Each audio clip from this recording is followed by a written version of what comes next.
What's up guys, Jeff Cavalier, ATHLEAN-X.com. So today I'm going to show you how to build your triceps. And it's going to be a lot easier than it might seem, because you might be doing everything you think you're supposed to do. You might be lifting heavy, nothing's really happening. That's because you probably are missing one of the most important elements, and that is having an actual mind-muscle connection with what you're trying to build. And I will say this all the time, guys, our muscles react to what our mind tells them to do. They are neurologically driven, and we need to make sure that we're driving the right signals to the muscles if we want them to contract right. So what we need to do is we need to figure out a way to connect to them. And it's actually easy if you go through the positions that a muscle contracts through. Knowing that the tricep is a two-joint muscle, we can actually do that in segments. And you can pretty much evaluate where you stand in terms of your deficits here. And what I mean by that is if you were to take your elbow and straighten it out. And watch how I say this. I said straighten it out. Because see, a lot of times people will do tricep pushdowns with a rope and they look like this. They think they're doing a full rep. But really, are they? No, they're missing the last 2 inches, the bottom 1 or 2 inches I've talked about before, and how critical they are to getting a full triceps contraction. You can see that in play right here. When I do this, you can see the extra contraction of the triceps because those last 2 inches of extension matter. Not only am I getting those last 2 inches, but you can actually see I'm going knuckles down. My knuckles point fully down. They weren't doing that when I did that shortened pushdown.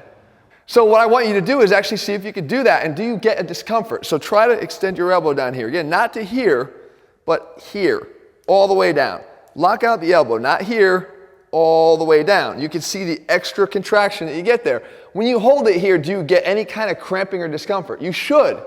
If you don't, again, you're likely lacking this connection that's going to be necessary everywhere else you go when you go through your workouts. But we can take it a step further than that. We know the triceps don't just extend the elbow. Matter of fact, there's a whole head devoted to more than that, and it's the long head back here on our arms that actually works to get this arm back behind our body into extension. So what I want you to do next is take it now down straight into full extension, and now bring your arm back behind your body.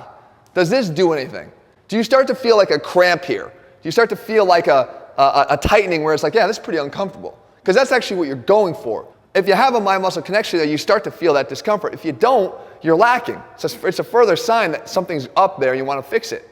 But we could go one more step further beyond that, because we know that there's an additional component here. If we actually externally rotate the shoulder, and there it is again, external rotation of the shoulder seems to pop up a lot as a good thing. It's another good thing here for enhancing tricep contraction, because if you understand the anatomy, the tricep crosses the elbow joint. If we were internally rotated, we know that its attachment with the long head back here on the scapula is further away in internal rotation than it would be if I externally rotated the shoulder. And I got my shoulder back in external rotation. That point gets closer to the scapula, and you can see that we now have a complete tricep contraction. For you bodybuilders out there, it's the reason why bodybuilders do that, opening up the chest and back here, right? It brings it into external rotation. So how can we actually start to develop this if it's lacking? If you didn't have pain and discomfort in that final position, then you really do have an issue. All right, so what we want to do is we want to try to enhance that. And you do that by mimicking those positions. You go back to this push down, and you just take those final 2 inches there, and you work on getting that full extension.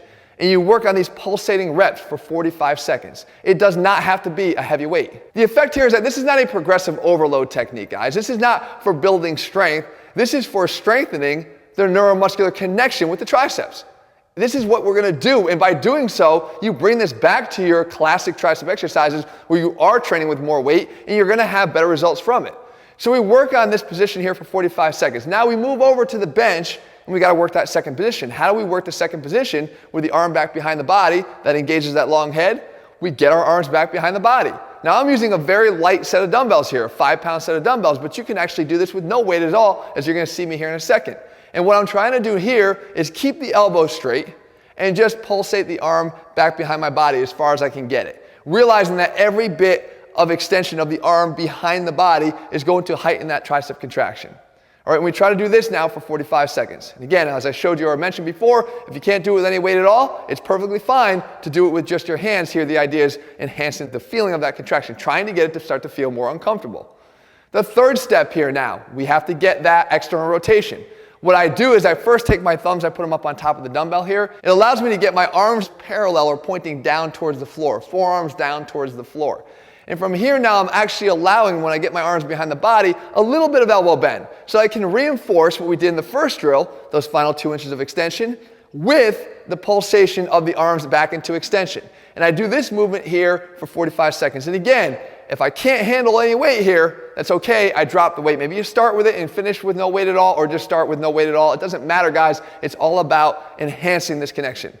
So when we do this and we complete this whole cycle, guys, we rest for a little bit and we go back and we do it one more time. That's 6 minutes of total work that we're ingraining into the muscles. And the beauty of this technique is it doesn't have eccentric overload. It's not going to cause any interruption in our normal training schedule.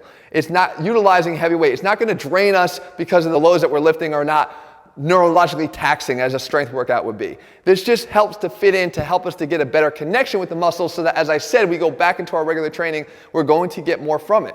I know it's a base level. A lot of us will have a reluctance to step back, but I promise you, if you take a couple steps back here, if you start from square one, you're going to be amazed at how quickly this works once you start to develop that control and that proprioceptive awareness. It's going to work significantly better than just banging away at the same old exercise with the same weight you're handling now, wondering why things aren't working.